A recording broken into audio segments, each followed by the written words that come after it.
जंगल के सभी पक्षी जो मिल जाता वो खा लेते, लेकिन कालू कौवे की पत्नी गौरी कौवी हमेशा कालू कौवे को तंग करती और हर रोज कोई ना कोई नई चीज खाने की फरमाइश करती। उठा लो अपना मकई का दाना, मैं नहीं खाऊंगी, मैं तो आज लीमू खाऊंगी। गौरी, लीमू का पेड़ हमारे जंगल में नहीं है और वैसे भी लीमू का रस खट्टा होता है। ये मकई खा लो और अपना पेट भरो। गौरी कौवी मकई का दाना उठाकर खिड़की से बाहर फेंक देती है। पेड़ पर तोता बैठा हुआ था। वह जल्दी से उड़कर आता है और मकई का दाना उठाकर भाग जाता है। ले गया उठाकर तोता मकई का दाना। अब वो मजे मजे से खाएगा और तुम रहो भूखी। अगर शाम तक तू मेरे लिए लीमू ना लेकर आया तो मैं अपने मायके चली जाऊंगी। सुनी मेरी बात। अच्छा अच्छा, जा रहा हूँ, देखता हूँ कहाँ से मिलता है लीमू। कालू कौवा अपने घर से निकलता है। रास्ते में चिड़िया बैठी हुई थी। कौवा चिड़िया से पूछता है, चिड़िया रानी, क्या तुम बता सकती हो कि मुझे लीमू कहाँ से मिलेगा? कौवे भैया, जंगल की दूसरी तरफ नदी के पास एक लीमू का पेड़ है, लेकिन लीमू तोड़ने बहुत मुश्किल है। लीमू के पेड़ पर बहुत ज्यादा कांटे होते हैं। मुझे किसी न किसी तरह लीमू तो लेकर आना है, क्योंकि अगर गौरी को लीमू ना मिला तो वो अपने मायके चली जाएगी। ये गोरी भी हर वक्त बच्चों की तरह जिद करती रहती है। कालू कौवा उड़ता उड़ता लीमू के पेड़ के पास पहुंच जाता है। लीमू के पेड़ पर सिर्फ 2 ही लीमू लगे हुए थे और वो भी पेड़ के अंदर कांटों के दरमियान। कालू कौवा लीमू के पेड़ पर बैठ जाता है और आहिस्ता आहिस्ता पेड़ के अंदर जाने लगता है।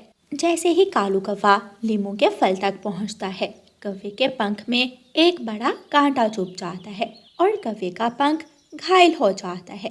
कौवा लीमू तोड़ लेता है और बहुत मुश्किल से उड़ता हुआ अपने घर वापस आता है। कौवा घर आते ही गिर जाता है। ले आया, मैं ले आया लीमू, लो खा लो लीमू, लेकिन मेरा पंख बुरी तरह घायल हो गया है। गौरी कौवी कालू कौवे की बात पर कोई ध्यान नहीं देती और लीमू लेकर मजे मजे से खाने लगती है। उस रात कालू कौवे को बुखार हो जाता है। कालू कौवा बुखार से जल रहा था। वो अपने घोंसले में लेटा हुआ था। कालू, तुझे तो सच में बुखार हो गया। अब दाना कौन लाएगा? मुझे भूख लगी है। मेरे पंख बहुत कमजोर हो गए हैं, मैं उड़ नहीं सकता, मेरे शरीर में ताकत नहीं है, आज दाना तुम ले आओ। ना चाहते हुए भी गौरी कौवी अपने घर से निकलती है, क्योंकि उसे भूख लगी थी। गौरी कौवी कभी दाना लेने नहीं गई थी, इसलिए उसे नहीं मालूम था कि दाना कहाँ से मिलेगा। गौरी कौवी घने जंगल में जाती है और दाना ढूंढने लगती है। मियाऊ मियाऊ, आज मुझे मांस मिल गया, आज मुझे काला काला मांस मिल गया, मजे मजे से खाऊंगी। गौरी कौवी काली बिल्ली को देख लेती है और जल्दी से वहां से भाग जाती है।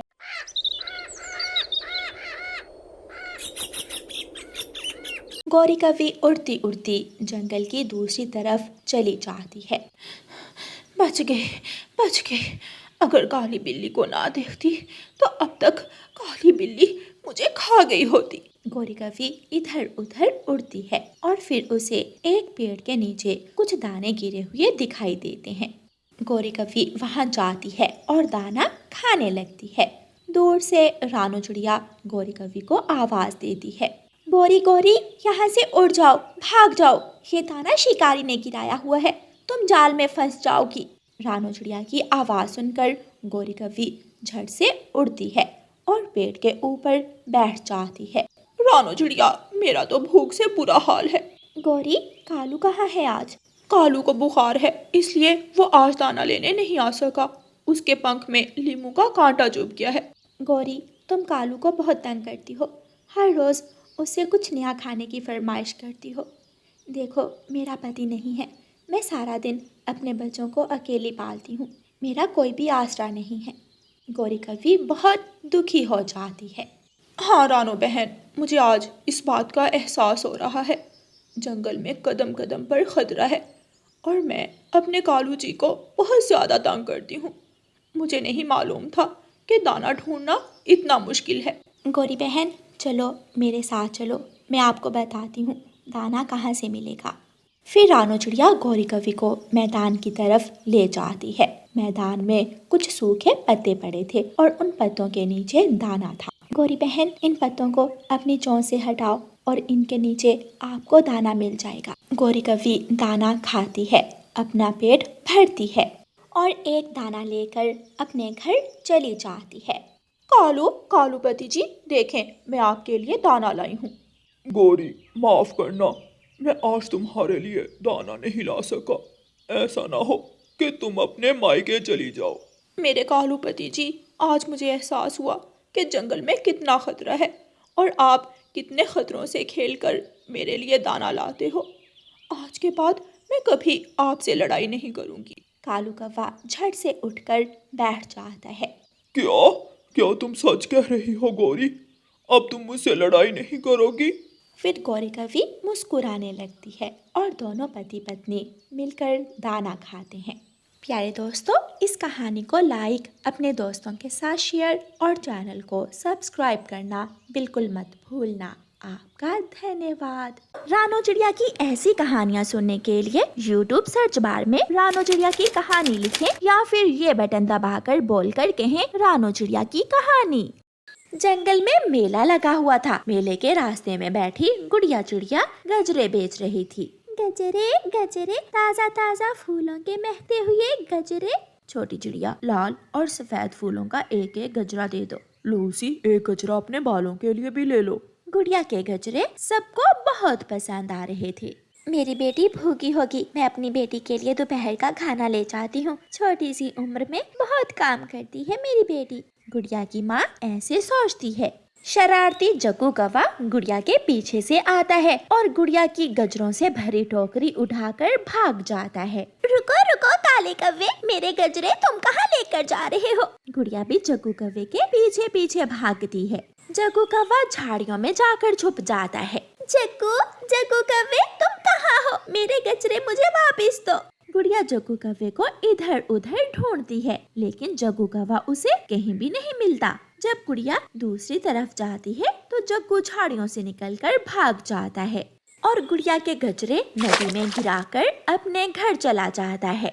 मेरे गजरे पानी में बह गए, वो काला कौवा मेरे गजरे पानी में फेंक कर भाग गया। गुड़िया की मम्मा भी वहाँ आ जाती है। गुड़िया बेटी, ये क्या, आप यहाँ बैठकर क्यों रो रही हो? मम्मा, वो जग्गू का बच्चा मेरे सारे गजरे उठाकर भाग गया और नदी में फेंक दिए। चुप कर जाओ मेरी बेटी, लो खाना खा लो, मैं आपके लिए खाना लेकर आई थी। मुझे नहीं खाना, मुझे भूख नहीं है। गुड़िया बेटी, खा लो, ऐसी छोटी छोटी बातों पर ध्यान नहीं देते, देखना उसके बदले में आपको कुछ ज्यादा ही मिलेगा। फिर गुड़िया खुश हो जाती है और अपनी मम्मा की बात मानकर खाना खा लेती है। मम्मा मम्मा, मैंने गुड़िया के सारे गजरे नदी में फेंक दिए। बहुत अच्छा किया जग्गू, वो छोटी सी चिड़िया बड़े बड़े काम करती है, हम भी उसे आगे नहीं बढ़ने देंगे। मम्मा मम्मा, अगर आज वो गजरे लेकर आए तो मैं आज फिर से उसके गजरे उठाकर भाग जाऊंगा। गुड़िया फिर से फूलों के बागीचे में जाती है और वहाँ से लाल, पीले और सफेद फूल इकट्ठे करती है। गुड़िया फूलों से टोकरी भर लेती है। अपने घर के बाहर बैठी गुड़िया गजरे बना रही थी। तोते के पास एक हवाई मोटर आकर रुकती है और उस हवाई मोटर में से एक बहुत ही अमीर कबूतरी निकलती है, जिसने अपने गले में बड़े बड़े सोने के हार पहने हुए थे। तोते, मैंने सुना है इस जंगल में कोई फूलों के गजरे बेचता है। जी जी रानी, वो सामने है उस छोटी चिड़िया का घर जो फूलों से गजरे बनाकर बेचती है। क्या तुम मुझे उसके घर तक लेकर जा सकते हो? जरूर, आप चलिए, मैं आपके साथ आता हूँ। फिर तोता भी हवाई मोटर में बैठ जाता है और रानी कबूतरी अपनी हवाई मोटर गुड़िया के पास जाकर खड़ी करती है। गुड़िया डर जाती है। क्या हुआ? मैंने क्या किया है? गुड़िया, ये रानी कबूतरी आपसे मिलने आई है। छोटी चिड़िया, क्या तुम मुझे रंग बिरंगे गजरे बना कर दे सकती हो? मैं तो गजरे बनाने का काम ही करती हूँ। ये देखें, मेरे पास 3 तरह के गजरे हैं। मेरी शहर वाले जंगल में गजरों की बहुत बड़ी दुकान है। तुम जितने भी गजरे बनाया करोगी, मैं हर रोज हवाई मोटर पर आकर तुमसे ले जाया करूँगी। फिर वो कबूतरी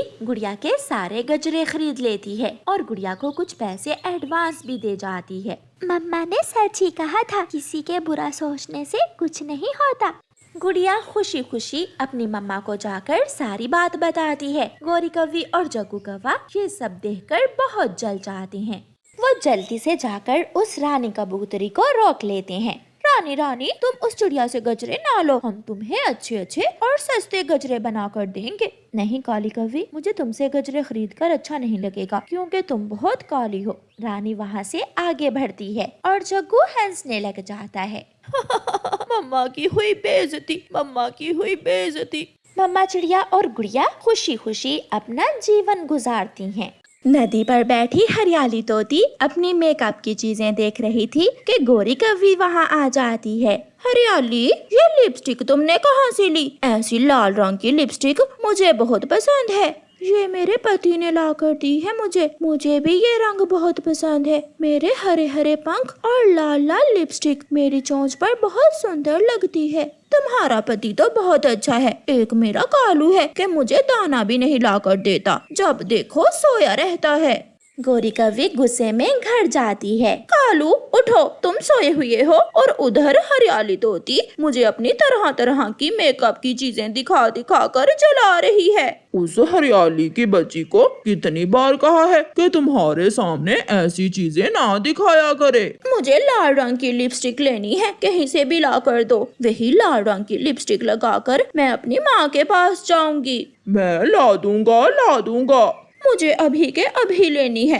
कालू कौवा अपने घर से निकलता है। उसके पास पैसे तो थे नहीं, इसलिए वो सीधा हरियाली तोती के घर की तरफ जाता है। हरियाली, मुझे भूख लगी है। कल मैंने नदी के पास एक पेड़ पर पका हुआ अमरूद देखा था, चलो वो अमरूद खा कर आते हैं। रुको पति जी, मैं अपनी चीजें समेट लूं। हरियाली तोती अपनी मेकअप की चीजें अलमारी में रखती है और तोते के साथ चली जाती है। चली गई तोती, चली गई। अब मैं जल्दी से हरियाली की लाल लिपस्टिक चुरा लेता हूँ। कालू कौवा तोते के घर में घुस जाता है और अलमारी से हरियाली की लाल रंग की लिपस्टिक चुराकर भाग जाता है। गोरी आज बहुत खुश थी, उसे लाल रंग की लिपस्टिक जो मिल गई थी। कालू जी, मेरे सुंदर पति, मेरे लिए ऐसे ही चोरियां करते रहना, फिर तुम मुझे बहुत अच्छे लगते हो। अच्छा, अब मैं अपनी माँ के पास जा रही हूँ। ध्यान से जाना, तुम्हारी चोंच पर लगी हुई लाल रंग की लिपस्टिक देखकर हरियाली को शक पड़ जाएगी। गोरी कौवी अपने घर से निकलती है। रास्ते में उसे हरियाली तोती और मिठू तोता मिल जाते हैं। उन्हें देखकर गोरी अपना मुंह दूसरी तरफ कर लेती है। अरे गोरी, तुमने अपना मुंह दूसरी तरफ क्यों कर लिया? मुझे मिठू तोते से शर्म आ रही है, मैं इसे अपना चेहरा नहीं दिखाऊंगी। ऐसा कहते हुए गोरी वहाँ से उड़ती है। हरियाली उसकी चोंच पर लाल रंग की लिपस्टिक लगी हुई देख लेती है। मेरी लिपस्टिक, मिठू जी जल्दी घर चलो। तोता और तोती जल्दी जल्दी घर जाते हैं। अलमारी खुली थी और हरियाली की लाल लिपस्टिक अलमारी में नहीं थी। मिठू जी, वो कौवी मेरी लिपस्टिक चुरा कर ले गई। वो कौवी हमेशा चोरियां करती है, अब तो उसे किसी तरह रंगे हाथों पकड़ना होगा, वरना वो हमारे घर की हर चीज चुरा लेगी। फिर दूसरे दिन मिठू तोता अपनी पत्नी को नेल पॉलिश ला कर देता है। अब तुम किसी तरह गोरी को ये नेल पॉलिश दिखाओ, फिर वो आएगी ये चुराने और मैं उसे रंगे हाथों पकड़ूंगा। इस समय वो नदी पर ही होती है, मैं अभी नदी पर जाती हूँ। हरियाली तोती अपनी नेल पॉलिश लेकर नदी पर जाती है और अपने पंजों पर नेल पॉलिश लगाने लगती है। थोड़ी देर बाद गोरी भी वहाँ आ जाती है। हरियाली, हरियाली, ये नेल पॉलिश तुमने कहाँ से ली है? मेरे पति ने विदेशी जंगल से मंगवा कर दी है मुझे। ये नेल पॉलिश बहुत अच्छी है। मेरा कालू तो कभी मुझे ये ना लेकर देता। गुस्से में गोरी कौवी अपने घर चली जाती है। कालू, कालू, हरियाली के पास नेल पॉलिश है, वो मुझे बहुत पसंद आई है। मेरे सर में दर्द है, आज चोरी करने तुम ही जाओगी, मैं तो जाने वाला नहीं हूँ।